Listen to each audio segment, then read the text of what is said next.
It's time to be selfull. Welcome to the Hopefulist, a daily talk show hosted by veteran broadcaster Wendy McClure. Join Wendy each day as she shares her life lessons that transformed her from perpetual pessimist to the ultimate hopefulist. The perfect morning show to get you caught up on the day's top stories while sharing insights that will lead to positive transformation and bring out the hopefulist in you. For more inspiration, visit Hopefulist.com. And now, here's your host and hopefulist, Wendy McClure. Welcome and thank you for joining me today on the Hopefulist. It's time for your daily dose of inspiration and positivity. And the quote of the day comes from Jon Kabat-Zinn. This journey is uniquely yours, no one else's. So the path has to be your own. You cannot imitate somebody else's journey and still be true to yourself. Are you prepared to honor your uniqueness in this way? So we are going to be talking a little bit about your journey in life today, forging your path, and some things that maybe I think need to be addressed and adjusted as we move forward in life. Rainy, dreary day here at the Jersey Shore yesterday. Oh, man. I mean, it just came down in buckets. Still raining now. They keep saying on the news, looks like all of the storms are off on the coast now. Nope, not yet. Not yet. Still coming down. But it had me craving some soup, one of those it was cold, rainy days. Really windy at the same time. And I so wanted a nice cup of cream of broccoli soup from Panera. Unfortunately, we do not have Panera here in my part of the Jersey Shore. So, I used to eat cream of broccoli soup at Friendly's all the time. I worked at Friendly's for 100 years. And that was my favorite soup there. We have gotten into the clam chowder as of late. Of course, New England clam chowder. There's no other chowder. And I'm also a huge fan of lobster bisque. I used to be a big potato soup fan, but that's one of those things that one place can have it so amazing, and then the next place you have it, it's like, oh, this one's not good at all. So it got to a point where I just stopped ordering it because I would be so looking forward to it, and there was so much disappointment. I was like, I had said to my husband the one time, and I kept ordering it from this one place, knowing, I guess forgetting that I didn't really enjoy their version of potato soup. So I had told him the one time, remind me the next time we're here that I don't like their potato soup. So, yeah, I'm a creamy girl all the way. Now, with the exception of that, I do like a nice big bowl of chicken noodle when I'm sick. In fact, I keep some old school, plain Jane, Campbell's chicken noodle soup in the pantry at all times, just in case I develop a cold. I had also, and we haven't had any in a while now that I'm thinking about it, I used to keep cup of noodles on hand for the last couple of years as well. We haven't had it, I don't think we had any all last year, but a nice cup of noodles once in a while is very good as well. But for the most part, yeah, I am going for the creamy based soup.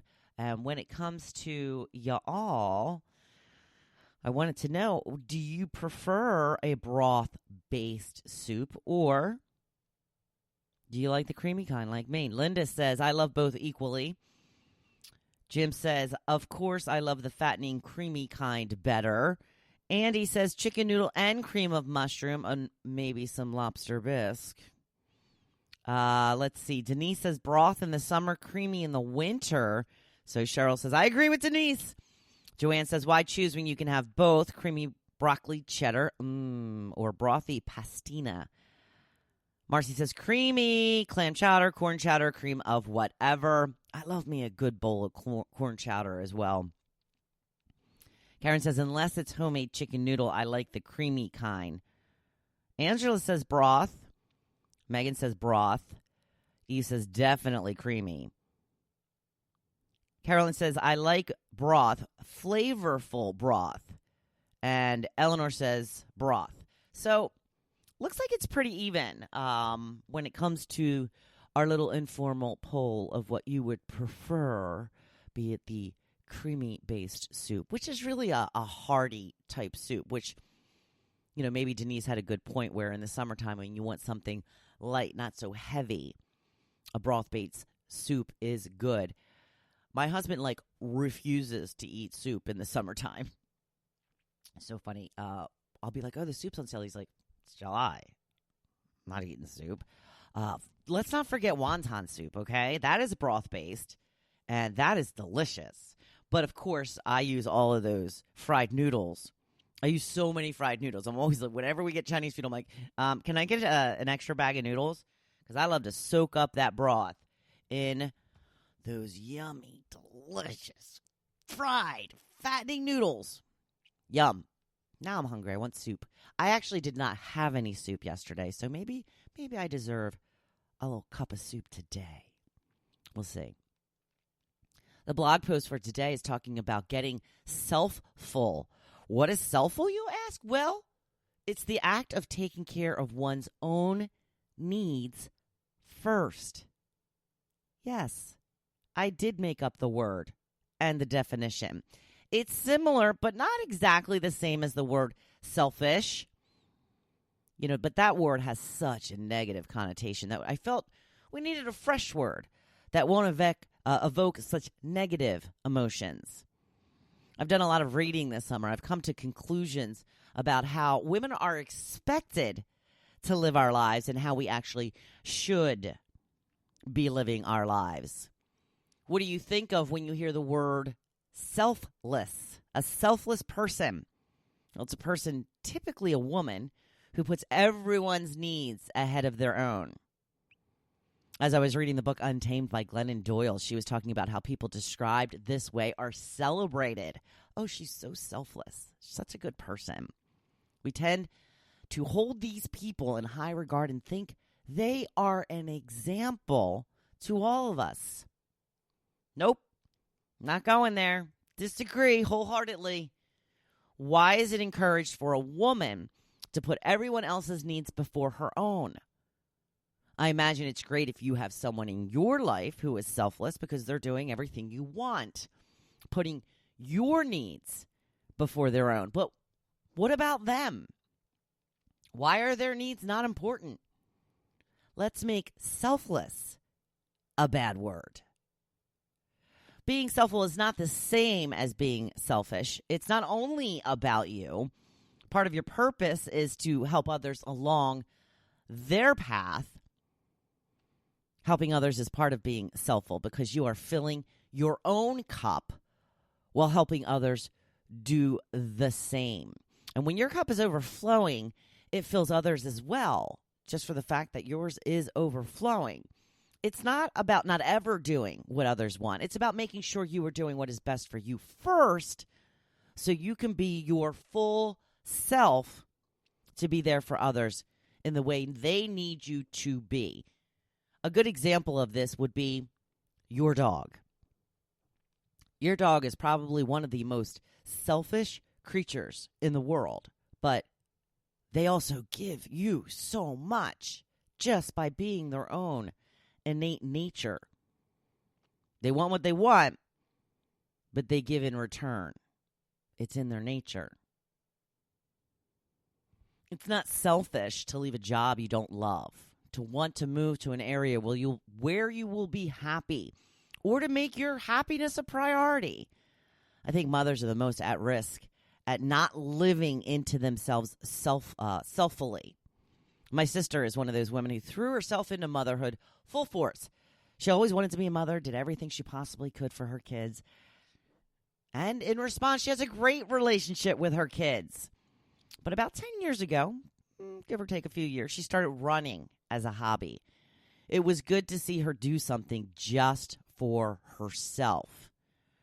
Her family may have pushed back a little bit about how much time she spent on it, but she decided to be selfull and keep up her running. Now she's a freaking Iron Man, so she has stayed committed and continued to do something she loved, something that filled her up in the midst of protest from others in her life. It is not selfish to do things you love. It's selfull. If you are a selfless person, I order you to stop right now. Don't stop helping others, but put you first. If you are at your happiest, that is, most fulfilled, it will make those around you that much happier. We are at our best when we are happy. We can help others so much more when we are already happy. Life is short. Don't squander it by thinking your time will come. Your time is here right now. Take advantage of it because time is literally running out. Go on out there and live your life like the badass you are. You know I'm here cheering you on. Thank you for listening to The Hopefulist, hosted by Wendy McClure. For more inspiration, please visit Hopefulist.com. Thanks, and we'll see you tomorrow on The Hopefulist. Selfless, bad. Selffull, good.